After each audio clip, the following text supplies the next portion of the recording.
აღქმა შემეცნებითი პროცესია, რომლის დროსაც ფსიქიკაში რეალური სინამდვილის ასახვა, საგნის ან მისი ცალკეული თვისებების უშუალო განცდა ხდება. აღქმა არის ძალიან მნიშვნელოვანი რამ ადამიანის ფსიქიკაში, ფსიქოლოგიაში. ეხლა რომ ვაკვირდები, ყველაფერი ერთადერთი რაც არ იცვლება, ასე ვთქვათ, არის რომ სულ იქნება ცვლილებები. და ადამიანის დიდი გამოწვევა არის, რომ მთელი ცხოვრება ცვლილებებთან თანაარსებობს და ეს ცვლილებები ხდება არა მხოლოდ გარეთ, არამედ შიგნით ყოველდღიურად. და აღქმაც ასევე იცვლება, იმიტომ რომ ჩვენი რეალობა იცვლება გამუდმებით, სუბიექტურიც და გარე რეალობაც. და ამასთან კონტაქტში არის, რა თქმა უნდა, ჩვენი აღქმა. იმიტომ რომ აღქმა არის საერთოდ კონტაქტის საფუძველი, ხო, გარეთაც და საკუთარი თავის აღქმისა. აღქმა მოძრავია და ეს ალბათ გვანიშნებს იმასაც, რომ აღქმა ვერ იქნება ზუსტი.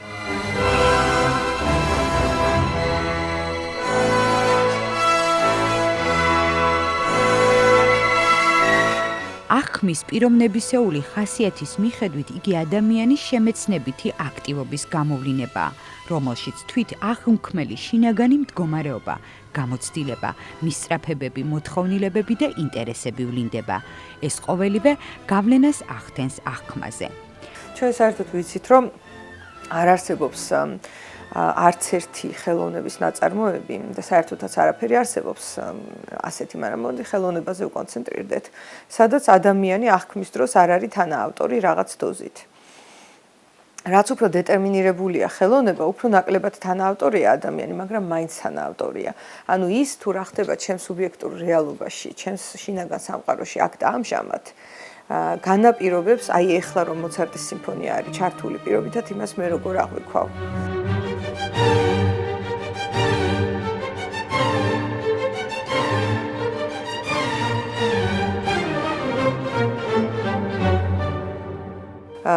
და ძალიან ხშირად თუ აი როდის ხდება რომ ძალიან დიდი განსვლა არის ხო აი ჩვენ ხო ვიცით მაინც მეტნაკლებად შეთანხმებული ვართ ასე ვთქვათ და სტატისტიკა ნაწარმოები გვაქვს რომ მოცარტის მუსიკა მაგარია რა ანუ 100-დან 99 შემთხვევაში ყველა იტყვის რომ ძალიან მაგარია ერთი იტყვის რომ მაგარია მაგრამ შეიძლება მე ხლა ისეთ განწყობაზე ვარ რომ ეს ჩემთან კონფლიქტში მოდის ის აღმაფრენა, ის სიმსუბუქე, ის რაღაცა მისტიკა, რომელიც არის მოცარტის მუსიკაში, აი ახლა ჩემ ცხოვრებაში სუბიექტურად და ჩემ სამყაროში შეიძლება ისეთი წვიმაა და ისეთი ავდარია, რომ ეს ამასთან კონფლიქტშია და თუ კონფლიქტშია, მაშინ მე ეს არ მომწონს. რაც არ უნდა გენიალური იყოს რა. აი ეს არის ერთ-ერთი, ვთქვათ, თანაავტორობის ძალიან ნათელი მაგალითი, როგორ შეიძლება რომ შავი იყოს თეთრი, თეთრი იყოს შავი ჩემი სუბიექტური რეალობის გამო.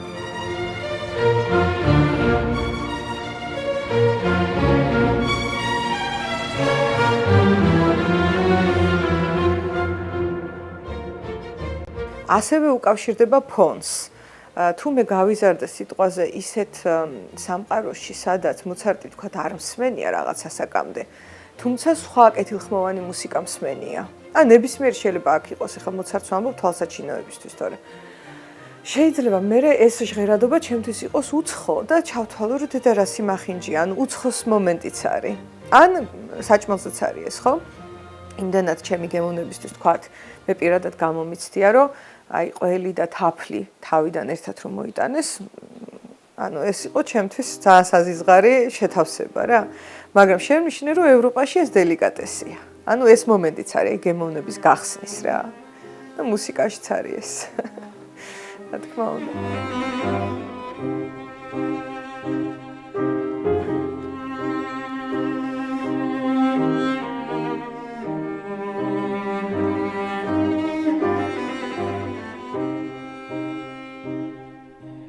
აღქმა არ არის საგნის სარკისებური, პასიური ან სრულიად ობიექტური ასახვა. ერთსა და იმავე მოვლენას სუბიექტი გარკვეულ ფარგლებში განსხვავებულად აღიქვამს. ერთი და იგივე მუსიკალური ჩანაწერის მოსმენაც კი ხშირად სხვადასხვა ემოციას იწვევს. თუ ერთ შემთხვევაში აღფრთოვანებული ვართ მოსმენილით, მეორე შემთხვევაში შესაძლებელია აბსოლუტურად საპირისპირო განცდა გაგვიჩნდეს.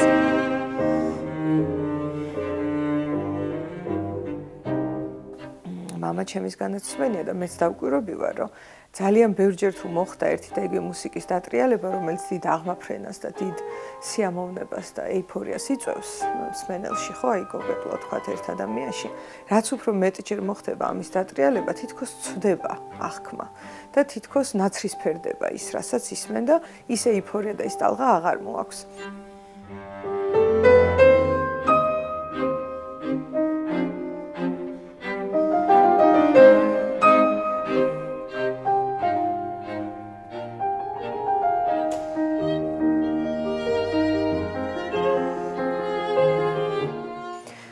ადრე ვფიქრობდი, რომ ეს ალბათ რაღაც მობეზრების მომენტია. ერთი შეხედვით ეგრეა, მაგრამ უფრო ღრმა პროცესია. ნეირომეცნიერულად ვიცით, რომ სიამოვნებისკენ სწრაფვა, რაც ადამიანის ფუნდამენტია, ხო, რაღაცა სიამოვნო ან მოისმინოს, ან იგემოს, ან დაინახოს და ასე შემდეგ, ან შექმნას. ეს ჩვენი ფუნდამენტია ერთ-ერთი, რომელსაც ქვის ხანაშიც ჰქონდა ადამიანს ეს მუდმივად სწრაფვა რაღაც კარგისკენ, ლამაზისკენ, სიამოვნებისკენ და ჩვენი ფსიქიკა ასეა მოწყობილი, რომ გარემოში, ისეთ გარემოში ჩამოყალიბდა, სადაც ამ სიამოვნების პოვნა იყო ძალიან რთული. და ამიტომ ძალიან მაღლა არის აწეული აქეთკენ სწრაფვა, რომ აი რაც შეიძლება მეტი ვისიამოვნო, იმიტომ რომ რეალურად სადაც ჩამოყალიბდა ეს ჩვენი ფსიქიკა, მოგრძო ტვინი, შუბლის წილი და ასე შემდეგ ტვინის აგებულება, ხო? ნეირონულად იმ გარემოში სიამოვნებისთვის უნდა გებრძოლა ძალიან ბევრი, ძალიან უნდა მოგენდომებინა, რომ იგეღო.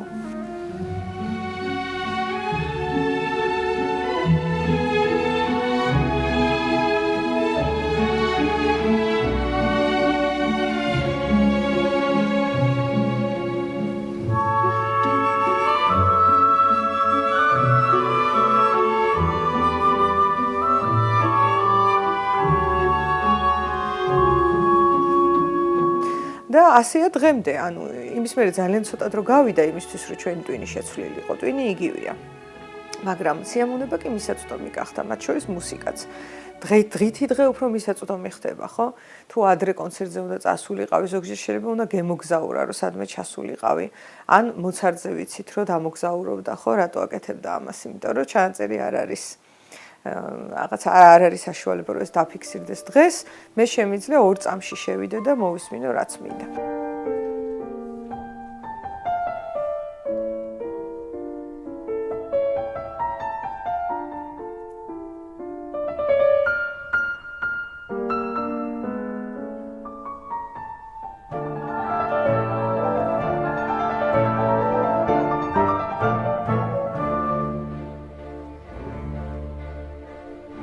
ამას ხო ერთი დიდი პლუსი აქვს იმ მხრივ, რომ მისაწვდომი გახდა და რა კარგია. და მეორე მხრივ, ჩვენი ტვინი არ არის გათვლილი და რაღაცნაირად ოვერდოზა ხდება ამ ყველაფრის. და არათუ მუსიკის და ტკბობის აღქმა ზოგადადაც დაცემული არის აღქმა დღეს. იმიტომ რომ რაღაცნაირად აი დიდი დოზით მიდის ძალიან აღქმა და აღქმის შემდგომი პროცესი ადამიანში არის ასიმილაცია. ანუ რაც მივიღე და აღვიქვის გადავამუშაო, შევითვისო, შინაგანში დავბრუნდე, აი გარედან შემოვიდა ხო კაი მუსიკა და ეხლა გადავიდე ჩემ შინაგანში უკვე ამის მერე დავისვენო და რაღაცნაირად დავიმუხტო, რომ ისევ შევძლო აღქმა. და თუ ზედიზედ მოდის ძალიან ბევრი თუნდაც პოზიტიური აღქმა, გადაწვა ხდება მოკლედ სისტემის რა, ნეირონული სისტემის და ცვდება. აი ეს არის რაც შემიძლია თქვა, რის გამოც თქვათ ერთ და იგივე მუსიკა შეიძლება რაღაც მომენტში იყოს ეიფორიის მომტანი და მერე იყოს სულ ერთი.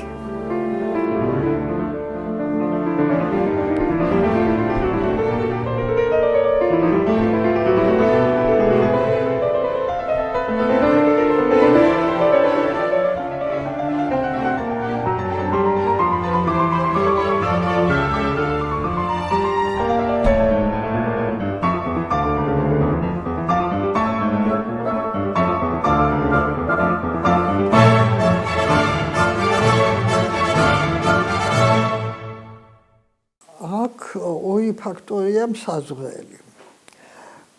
ერთი ეს არის შესრულება და მეორე ეს არის ჩემი განწყობა. ორივე ეს ფაქტორი ძალიან მოქმედებს აღქმაზე. იმიტომ შეიძლება ეს ფაქტორი, ემოციური ფაქტორი არა მარტო მსმენელშია, არამედ შემსრულებელშიც. ერთი და იგივე შემსრულებელი ერთ შემთხვევაში არის რაღაცა ერთ ემოციურ ველში ჩართული, მეორე შემთხვევაში მეორე ემოციურ ველში ჩართული. პროფესიული თვალსაზრისით ეს შეიძლება აბსოლუტურად იდენტური იყოს. მაგრამ ემოციური თვალსაზრისით უსათუოდ განსხვავება იქნება. როდესაც თვითონ გამაღიზიანებელი ემოციური ფაქტორები არის განსხვავებული.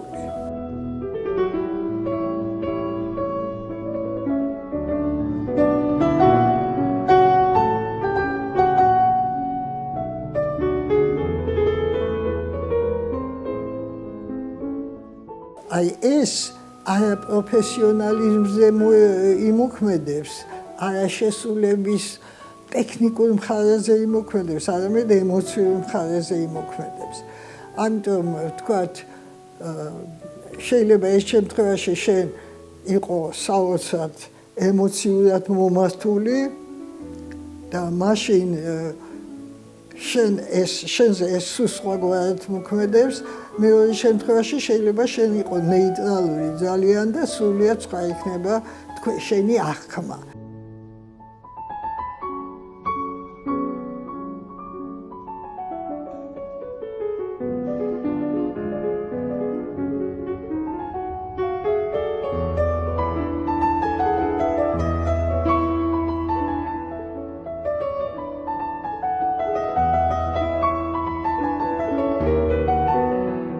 ასევე მეორე ფაქტორია შემსრულებელი. მისი რა მუხტს გაძლევს იმისათვის, რომ შენ აღქმა გქონდეს ისეთი, როგორიც გქონდა თქვა სხვა შემთხვევაში. აი ეს ყველაფერი, ეს არის ორმხრივი ურთიერთობა შემსრულებელსა და მსმენელს შორის, რომელიც უშუალოდ დამოკიდებულია ემოციურ ფაქტორზე და ეს ემოციური ფაქტორი განსაზღვრავს აღქმის ფაქტორს. როგორ აღვიქვა მე იმ წუთში ამაზე ჩემი ემოციური მდგომარეობა ძალიან დიდ გავლენას ახდენს.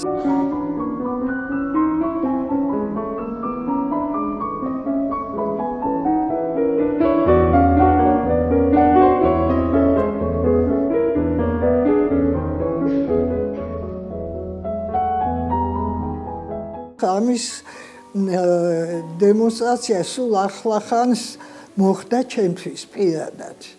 ეს იყო, როდესაც ჩამოვიდა ბერლინელ ფილარმონიკის ორკესტრი, რომელიც ცნობილია როგორც მსოფლიოში საუკეთესო ორკესტრად, ასე ვთქვათ, და დირიჟორი იყო სრულიად ახალგაზრდა ინგლისელი დირიჟორი და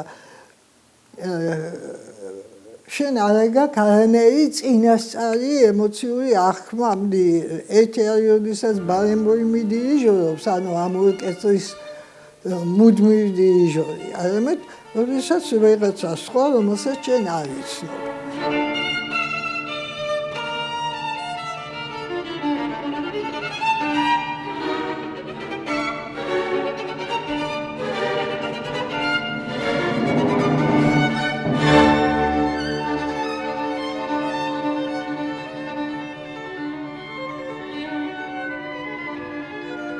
შენ პირდაპირ მოლოდინის რეჟიმში ხარ.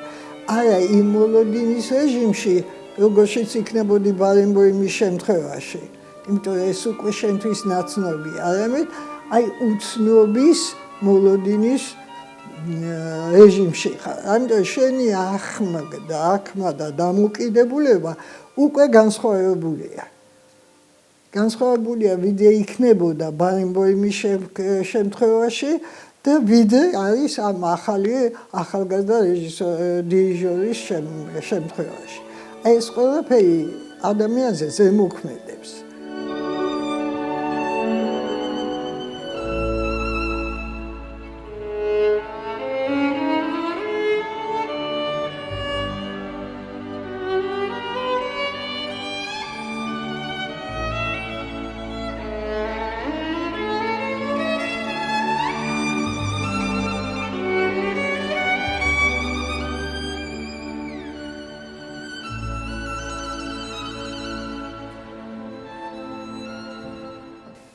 მეორე ფაქტორი, რომელმაც განსაკუთრებით აღმაფრთოვანა, ეს იყო ის, რომ ხო ვიცი, ბევრჯერ მომისმენია ბერლინის ფილარმონიკი ცოცხლად, ღიაცის ქვეშ, დახურულ დარბაზში და მასზე წარმოდგენ, მაგრამ როდესაც ეს შენ ქვეყანაში ხდება, როდესაც პირველად შენი ქვეყნის სცენა იტევს აი ასე დიდ ორკესტრს, შენი ემოცია უკვე სრულიად განსხვავებულია.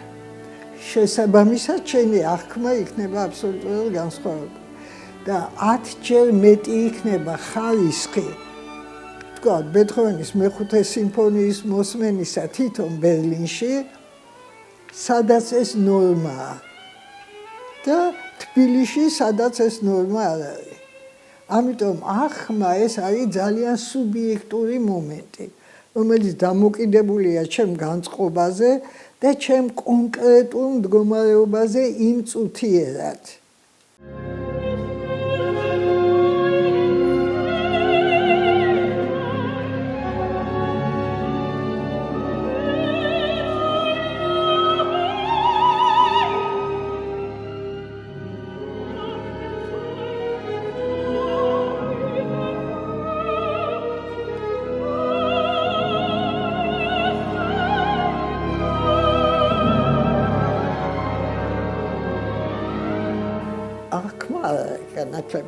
აღქმა არის სულიერი კატეგორია.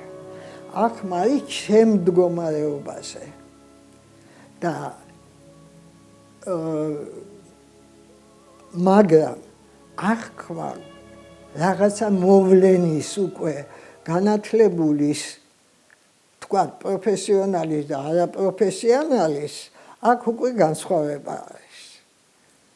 ისე აღქმა ეს არის ჩემი სულიერი მდგომარეობა, რომელიც კონტაქტში შედის ან ვერ შედის მოწოდებულ მასალასთან. აი მაგალითად თუ აიღებ თანამედროვე მუსიკას.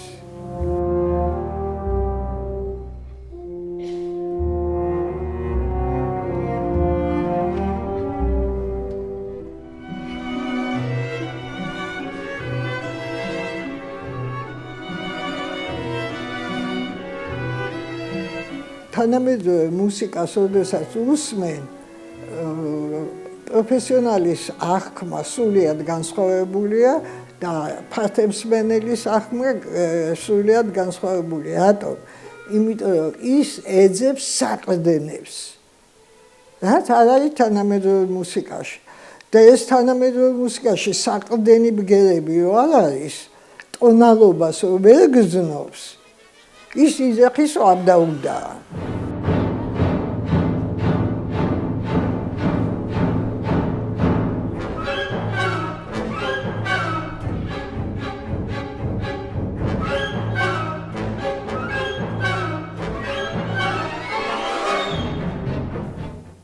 იგივეა პოეზიაში. არის რითმული პოეზია, რომელსაც იღებს ფართი აუდიტორია და არის თეთრი ლექსი, არის ურითმო პოეზია, რომელსაც რიგითი მაყურებელი ძნელად იღებს. იმიტომ რომ უნდა ჩაუღრმავდეს შინაასი გაიგოს და ეზარება. ის მოვიდა ლექსის მოსაცმენად და ეხთავაზობენ, რომ ვერ ნახა, ვერ ჯვარედინი რითმა და ვერ პირდაპირი რითმა. და ეს ალექსი აბრაუბდაო იძახის.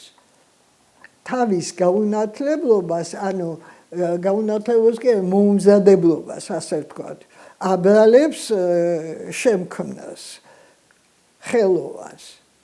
ეს არის მუსიკაშიც, ეს არის ნებისმიერ სხვა სფეროში. ამიტომ რასაკვირველია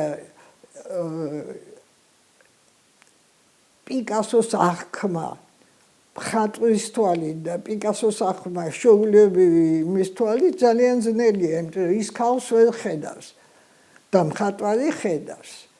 და თუ შენი მას ეუბნები, რომ ქალია, ის იწყებს ამ ქალის ზიებას.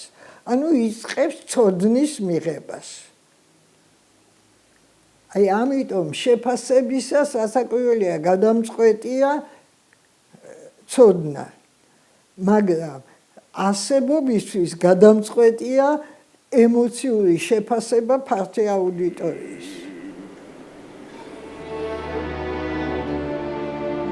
Me lascio teso che sotto l'uvaro n'entende che il minto giadi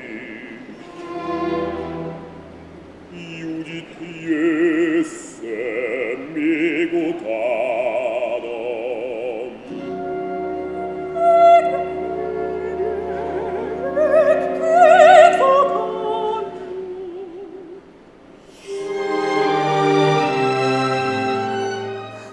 თუ ჩვენ ესეთი აბსოლუტურად მოუმზადებლები ვეჯახებით ამ აბსოლუტურად ჩვენთვის უცნობ რეალობას, განსაკუთრებით მე-20 საუკუნის მეორე ნახევრის მუსიკას, განსაკუთრებით და ქსენაკისის მუსიკას, ხო, რომელიც ავანგარდიდანაც კი თალკე საერთოდ სხვა მუსიკაა, ხო?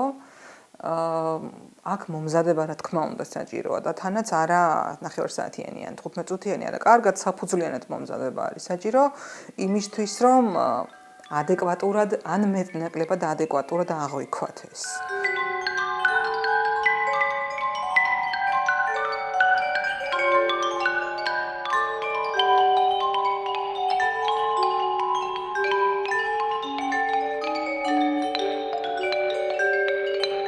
საერთოდ მოუმზადებელი რასაკვირველია აბსოლუტურად ბუნებრივი რეაქცია რო აიმე ეს რა არის ეს რანაირი მუსიკაა. მით უმეტეს კიდევ ერთხელ ვიძახეთ თუ ჩვენ არ ვართ მზად დავუსვათ საკუთარ თავს კითხვა რას ველით ამისგან. ბევრ რამეს ველით, ხო? სხვადასხვა მოლოდინებია და როდესაც საერთოდ მოუმზადებელი ხარ და რაღაც ჩვეულებრივ მუსიკალურ ნაწარმოებს მოისმენ, რომელიც არ მოგეწონება, ან არ მოგეწონება და უცებ ამ ტიპის შოკის მომგრელ მუსიკას ეჯახები, იქ რა თქმა უნდა შოკი არის.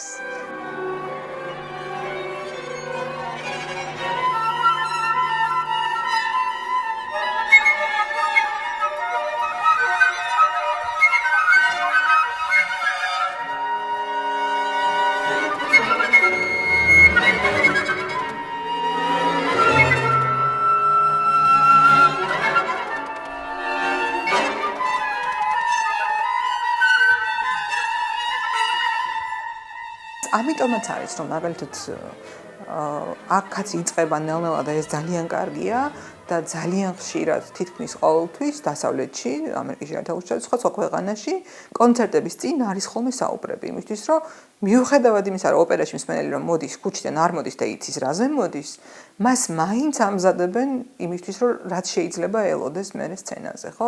ეს საუბრები ძალიან კარგია და ძალიან სასარგებლოა იმისთვის, რომ მსმენელს დავეხმაროთ არ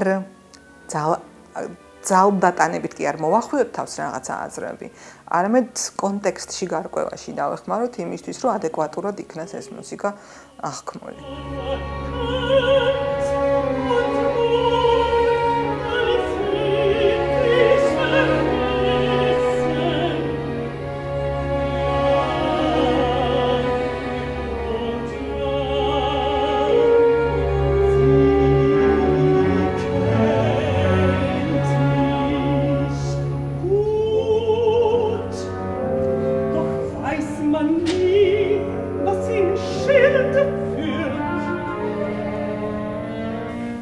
ეს ძალიან მნიშვნელოვანია ნამდვილად. ეს არის ერთ-ერთი სირთულე, როცა საქმე ეხება აკადემიური მუსიკის მოსმენას და განსაკუთრებით ეს შედარებით უფრო აქეთ პერიოდის მე-20 საუკუნის პირველი ნახევრის მეორე ნახევრის აკადემიური მუსიკის მოსმენას, ხანდახან რომანტიკული მუსიკის მოსმენასაც სჭირდება, განსაკუთრებით თუ გამოუცდელ მსმენელთან გვაქვს საქმე.